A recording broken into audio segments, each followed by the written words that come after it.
ಎದೆಯಲ್ಲಿ ಹೆಕ್ಕಿದ ನೆನಪಿನ ಪುಟ್ಟ ಜೋಳಿಗೆ ಬೆನ್ನಲ್ಲಿದೆ. ಮಲೆನಾಡ ಸಿರಿಗೆ ಮನಸೋತು ನಿಂತ ಹಸಿರೂರ ಗಿರಿಬಾಲೆ ಹೆಣ್ಣು ನೀ.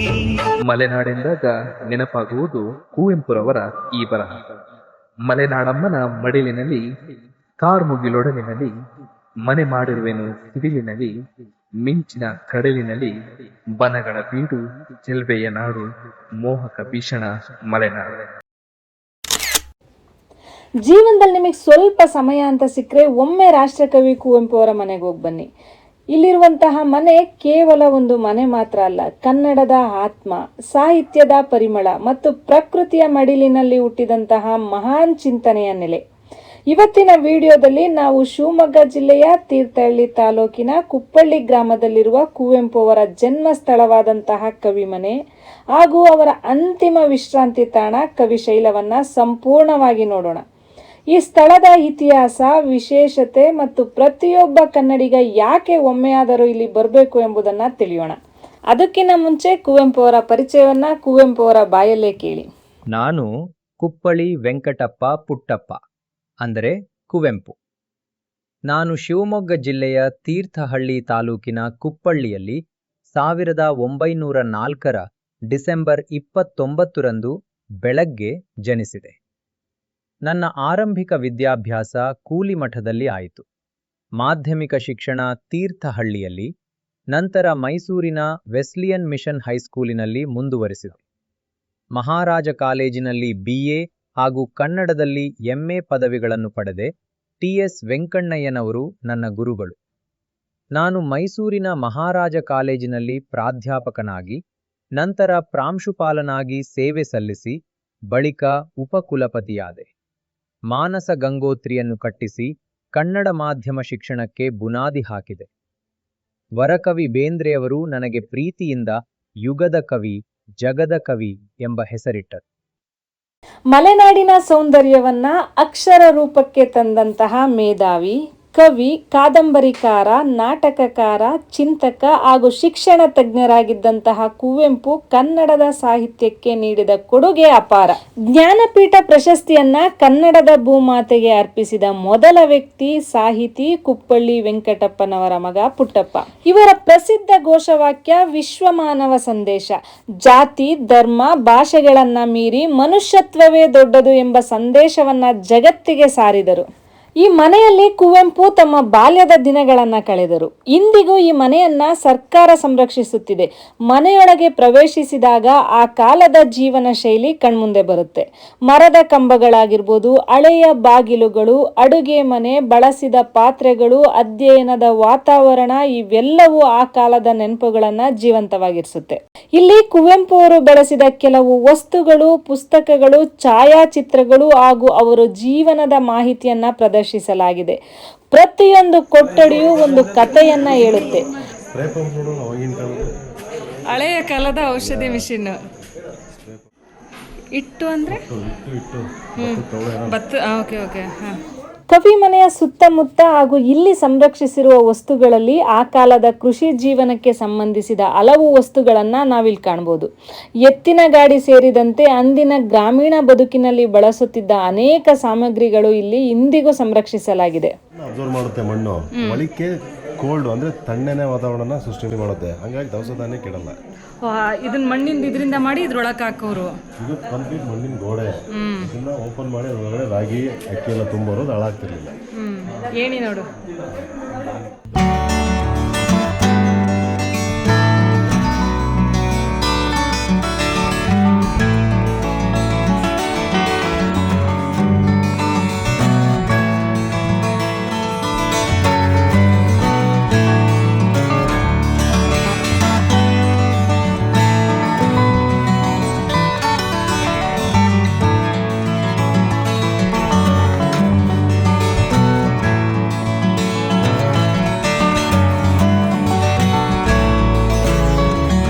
ಕವಿಮನೆಯ ಒಳಗಡೆ ಪ್ರವೇಶಿಸಿದಾಗ ಕುವೆಂಪು ಅವರು ತಮ್ಮ ಜೀವನದಲ್ಲಿ ಬಳಸುತ್ತಿದ್ದ ವಸ್ತುಗಳು, ಪೀಠೋಪಕರಣಗಳು ಹಾಗೂ ಮನೆಯ ಉಪಯೋಗದ ಸಾಮಗ್ರಿಗಳನ್ನು ಅತ್ಯಂತ ಜೋಪಾನವಾಗಿ ಸಂರಕ್ಷಿಸಿರುವುದನ್ನು ಕಾಣಬಹುದು. ಕವಿಮನೆಯ ಪ್ರತಿಯೊಂದು ಕೊಠಡಿಯಲ್ಲೂ ಅವರ ಜೀವನದ ಒಂದು ನೆನಪು ಅಡಗಿದೆ. ಆ ಕೊಠಡಿಗಳನ್ನ ಮತ್ತು ಒಳಗಿನ ವಸ್ತುಗಳನ್ನ ಕಣ್ಣಾರೆ ನೋಡಬೇಕು ಅಂದ್ರೆ ನೀವಿಲ್ಲಿ ಖಂಡಿತವಾಗಿ ಬರಲೇಬೇಕು. ಒಂದು ಮುಖ್ಯ ವಿಷಯ ಅಂತಂದ್ರೆ ಮನೆಯ ಒಳಭಾಗದಲ್ಲಿ ವಿಡಿಯೋ ಚಿತ್ರೀಕರಣಕ್ಕೆ ಅನುಮತಿ ಇಲ್ಲ. ಹಾಗಾಗಿ ಒಳಗೆ ನಾವು ವಿಡಿಯೋ ಮಾಡಲಾಗದಿದ್ದರೂ ಅಲ್ಲಿ ಸಂರಕ್ಷಿಸಿರುವ ಪ್ರತಿಯೊಂದು ವಸ್ತುವನ್ನ ಕಣ್ಣಾರೆ ನೋಡುವ ಅನುಭವವೇ ವಿಭಿನ್ನ. ಇದು ಕೇವಲ ಒಂದು ಹಳೆ ಮನೆ ಮಾತ್ರ ಅಲ್ಲ, ಕುವೆಂಪು ಅವರ ಬದುಕಿನ ಕಾಲವನ್ನ ನಮ್ಮ ಕಣ್ಣ ಮುಂದೆ ತಂದು ನಿಲ್ಲಿಸುವ ಜೀವಂತ ನೆನಪಿನ ಮನೆ. ಮರೆತು ಬಿಡುವೆನು ಜಗವ ನಡುವೆ. ಕುವೆಂಪು ಅವರ ಕವಿ ಮನೆಯಿಂದ ಕವಿಶೈಲದತ್ತ. ದಾರಿಯುದ್ದಕ್ಕೂ ಕಾಣುವ ಹಸುರಿನ ಸೊಬಗು, ತಂಪಾದ ಗಾಳಿ, ಮರಗಳ ನಡುವೆ ಕೇಳಿಸುವ ಹಕ್ಕಿಗಳ ಕಲರವ ಇವೆಲ್ಲವೂ ಮನಸ್ಸಿಗೆ ಒಂದು ರೀತಿಯ ನೆಮ್ಮದಿಯನ್ನ ಕೊಡುತ್ತೆ. ಪ್ರಕೃತಿಯ ಮಡಿಲಿನಲ್ಲೇ ಕುವೆಂಪು ಅವರ ಕಲ್ಪನೆಗಳು ಅರಳಿದಂತಿದೆ. ಬನ್ನಿ ಈ ಸುಂದರ ಪ್ರಕೃತಿ ಸೌಂದರ್ಯದ ನಡುವೆ ಕುವೆಂಪು ಅವರ ಸಾಹಿತ್ಯ ಲೋಕದ ಮತ್ತೊಂದು ಹೆಜ್ಜೆ ಕವಿಶೈಲಕ್ಕೆ ಸಾಗೋಣ. ಬೆಟ್ಟಗಳು, ಕಾಡು, ಮಳೆ, ಹಕ್ಕಿಗಳ ಕಲರವ, ತಂಪಾದ ಗಾಳಿ ಇವೆಲ್ಲವೂ ಕೇವಲ ಪ್ರಕೃತಿಯ ದೃಶ್ಯಗಳಲ್ಲ. ರಾಷ್ಟ್ರಕವಿ ಕುವೆಂಪು ಅವರಿಗೆ ಇವು ಜೀವನದ ಪಾಠ ಹೇಳಿದ ಗುರುಗಳು. ನಾವು ಇವತ್ತು ನಿಂತಿರುವ ಈ ಕುಪ್ಪಳ್ಳಿ ಮಣ್ಣೆ ಕನ್ನಡದ ಮಹಾನ್ ಕವಿಗೆ ಪ್ರಕೃತಿಯ ಪ್ರೀತಿಯನ್ನ ಕಲಿಸಿದ ನೆಲೆ. ಕುಪ್ಪಳ್ಳಿ ಮಲೆನಾಡಿನ ಹಸಿರು ಕಾಡುಗಳ ನಡುವೆ ಬೆಳೆದ ಕುವೆಂಪು ಬಾಲ್ಯದಿಂದಲೇ ಪ್ರಕೃತಿಯ ಮಡಿಲಿನಲ್ಲಿ ಜೀವನವನ್ನ ಕಂಡವರು. ಮಳೆ ಬಂದಾಗ ಮಣ್ಣಿನ ಪರಿಮಳವನ್ನ ಅನುಭವಿಸಿದವರು. ಹಕ್ಕಿಗಳ ಹಾಡನ್ನು ಸಂಗೀತವಾಗಿ ಕೇಳಿದವರು. ಬೆಟ್ಟಗಳನ್ನ ನೋಡಿ ಧೈರ್ಯ ಕಲಿತವರು. ಹರಿಯುವ ಹೊಳೆಗಳನ್ನ ನೋಡಿ ಜೀವನದ ಪಯಣವನ್ನ ಅರ್ಥ ಮಾಡಿಕೊಂಡವರು. ಆದ್ದರಿಂದಲೇ ಅವರ ಸಾಹಿತ್ಯದಲ್ಲಿ ಪ್ರಕೃತಿ ಕೇವಲ ಹಿನ್ನೆಲೆಯಲ್ಲ, ಅದು ಜೀವಂತ ಪಾತ್ರವಾಗಿದೆ. ಕುವೆಂಪು ಅವರ ಚಿಂತನೆಯ ಕೇಂದ್ರದಲ್ಲಿ ಮನುಷ್ಯ ಮತ್ತು ಪ್ರಕೃತಿ ಒಂದೇ ಎಂಬ ಭಾವವಿತ್ತು. ಮನುಷ್ಯನು ಪ್ರಕೃತಿಯಿಂದ ದೂರವಾದರೆ ತನ್ನ ಮೂಲವನ್ನೇ ಕಳೆದುಕೊಳ್ಳುತ್ತಾನೆ ಎಂಬ ಸಂದೇಶವನ್ನ ಅವರು ತಮ್ಮ ಕೃತಿಗಳ ಮೂಲಕ ಸಾರಿದರು. ಅವರ ವಿಶ್ವಮಾನವ ತತ್ವವು ಜಾತಿ, ಧರ್ಮ, ಭಾಷೆಯ ಗಡಿಗಳನ್ನ ಮೀರಿ ಎಲ್ಲಾ ಜೀವಿಗಳ ಮೇಲಿನ ಪ್ರೀತಿ ಮತ್ತು ಗೌರವವನ್ನ ಕಲಿಸುತ್ತದೆ. ಮಲೆಗಳಲ್ಲಿ ಮದುಮಗಳು ಓದಿದರೆ ಮಲೆನಾಡಿನ ಹಸಿರು ಕಣ್ಣು ಮುಂದೆ ನಿಂತಂತಾಗುತ್ತೆ. ಶ್ರೀರಾಮಾಯಣ ದರ್ಶನಂನಲ್ಲಿ ಪ್ರಕೃತಿಯ ವರ್ಣನೆಗಳು ಓದುಗರನ್ನ ಮತ್ತೊಂದು ಲೋಕಕ್ಕೆ ಕರೆದೊಯ್ಯುತ್ತದೆ. ಅವರ ಅನೇಕ ಕವನಗಳಲ್ಲಿ ಮಳೆ, ಮರಗಳು, ಹೂವುಗಳು, ಹಕ್ಕಿಗಳು ಮತ್ತು ಕಾಡಿನ ಸೌಂದರ್ಯ ಜೀವಂತವಾಗಿ ಮೂಡಿಬರುತ್ತೆ.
ಕವಿಶೈಲ ಇದು ರಾಷ್ಟ್ರಕವಿ ಕುವೆಂಪು ಅವರ ಅಂತಿಮ ವಿಶ್ರಾಂತಿ ತಾಣ.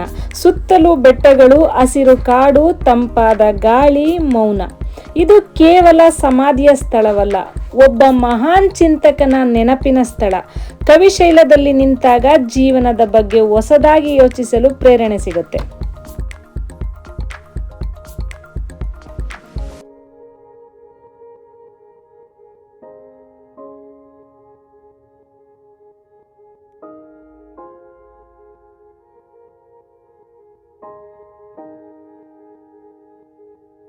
ಪ್ರಕೃತಿಲಿ ಕವಿ ಕುವೆಂಪುರವರು ಲೀನವಾಗಿದ್ದಾರೆ. ಅವರಿಗೆ ಯಾವುದೇ ತರಹದ ಆಡಂಬರ ಏನೂ ಬೇಕಾಗಿಲ್ಲ. ಪ್ರಕೃತಿಯಲ್ಲಿ ಮುಳುಗೋಗಿದ್ದಾರೆ ಅಂತ ನಾವು ಅಂದ್ಕೋಬೇಕಾಗುತ್ತೆ. 1994ರಿಂದ 1994ವರೆಗೂ ಬದುಕಿದ್ರು. ಇಲ್ಲಿ ಈ ಜಾಗ ಬಂದ್ಬಿಟ್ಟು ಅವ್ರ ಸ್ನೇಹಿತರಾದ BMC ಅವರೆಲ್ಲ ಕೂತ್ಕೊಂಡು ಇಲ್ಲಿ ಹರಟೆ ಹೊಡಿತಾಯಿದ್ರು. ಹರಟೆ ಮೀನ್ಸ್ ಮಾತಾಡ್ತಾಯಿದ್ರು. ಈ ಪ್ರಕೃತಿ ಸೌಂದರ್ಯದ ಒಳಗಡೆ ಅವರು ಸಾಹಿತ್ಯ, ಅದರಲ್ಲೂ ಕನ್ನಡ ಸಾಹಿತ್ಯನ ವಿಶೇಷವಾಗಿ ಕೃಷಿ ಮಾಡಿದ್ದಾರೆ. ಅದ್ಭುತವಾದ ಸಾಹಿತ್ಯನ ಸೃಷ್ಟಿ ಮಾಡಿಕೊಟ್ಟು ಹೋಗಿದ್ದಾರೆ ಕನ್ನಡಕ್ಕೆ. ನಾವು ಅದನ್ನು ಫಾಲೋ ಮಾಡಬೇಕಾಗಿ ಈ ಮೂಲಕ ವಿನಂತಿ ಮಾಡ್ತೀವಿ. ಕುವೆಂಪು ಅವರು ವಿಶ್ವಮಾನವ ಸಂದೇಶವನ್ನ ನೀಡಿದ್ದಾರೆ. ಕುವೆಂಪು ಹೇಳಿದ ಸಂದೇಶ ಇಂದಿಗೂ ಪ್ರಸ್ತುತವಾಗಿದೆ. ಮನುಷ್ಯ ಮೊದಲು ಮನುಷ್ಯನಾಗಬೇಕು. ಅವರ ಸಾಹಿತ್ಯ ಕೇವಲ ಪುಸ್ತಕಗಳಲ್ಲಿ ಓದಲು ಮಾತ್ರವಲ್ಲ, ಜೀವನದಲ್ಲಿ ಅಳವಡಿಸಿಕೊಳ್ಳಬೇಕಾದ ಮೌಲ್ಯ. ಕುಪ್ಪಳ್ಳಿಯು ವರ್ಷ ಪೂರ್ತಿ ಭೇಟಿ ನೀಡಬಹುದಾದ ಸುಂದರ ಸ್ಥಳ. ಮಳೆಗಾಲದಲ್ಲಿ ಇಲ್ಲಿನ ಪ್ರಕೃತಿ ಇನ್ನಷ್ಟು ಆಕರ್ಷಕವಾಗಿರುತ್ತೆ. ಕುಟುಂಬ ಸಮೇತ ಭೇಟಿ ನೀಡಲು ಅತ್ಯುತ್ತಮ ತಾಣ. ಸ್ವಚ್ಛತೆಯನ್ನ ಕಾಪಾಡಿ, ನಿಶ್ಶಬ್ದವನ್ನ, ವಾತಾವರಣವನ್ನ ಗೌರವಿಸಿ, ಇಲ್ಲಿನ ಇತಿಹಾಸವನ್ನ ತಿಳಿದು ಮುಂದಿನ ಪೀಳಿಗೆಗೂ ಪರಿಚಯಿಸಿ.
ಕುಪ್ಪಳ್ಳಿಯ ಕವಿ ಮನೆಗೆ ಭೇಟಿ ನೀಡಿದಾಗ ಕುವೆಂಪು ಅವರ ಬಾಲ್ಯದ ಹೆಜ್ಜೆ ಗುರುತುಗಳನ್ನು ಕಾಣಬಹುದು.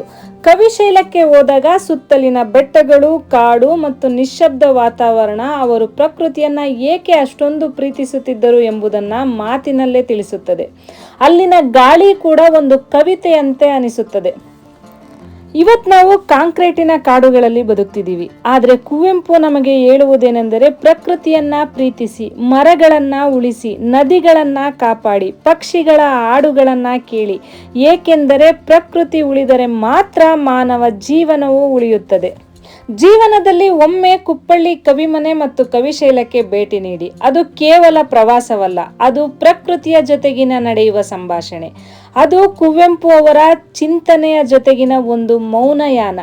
ಇಂತಹ ಕನ್ನಡದ ಇತಿಹಾಸ, ಸಾಹಿತ್ಯ ಮತ್ತು ಪ್ರವಾಸದ ವಿಶೇಷ ವಿಡಿಯೋಗಳಿಗಾಗಿ ನಮ್ಮ ಚಾನಲ್ನ ಸಬ್ಸ್ಕ್ರೈಬ್ ಮಾಡಿಕೊಳ್ಳಿ.